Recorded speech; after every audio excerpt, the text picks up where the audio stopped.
Sports on Air. I thought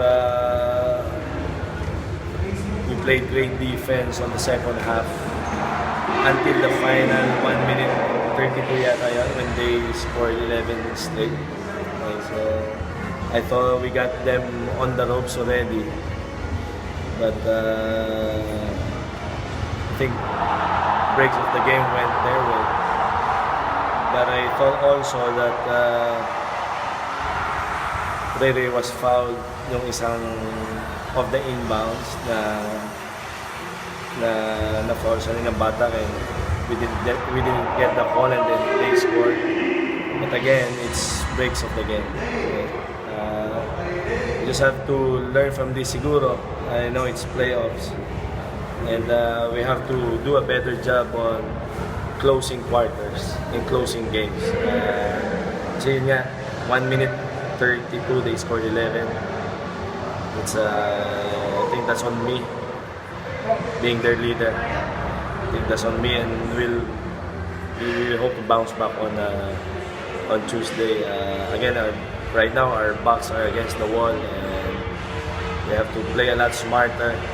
Just like I told in the pre-game interviews, that Rain or Shine is a very strong, solid, and smart basketball team. So we have to match that for us to have a better chance of going to the semis. But again, that's malayong biyahe pa yon. We have to just take care of game 2 muna. So hopefully, we'll make the right. Hopefully we could make the right adjustments and get a bounce back win on Tuesday.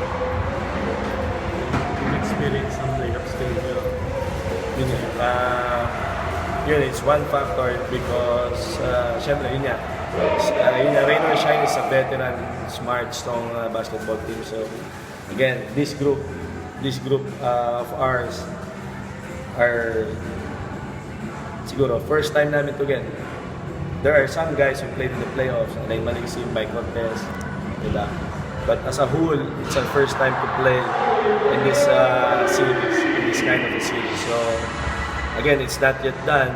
They have to still win one game for us to be considered out. Pero will not let that happen. Hopefully, we could get a win on Tuesday and another dogfight on game 3. Learning experience for us.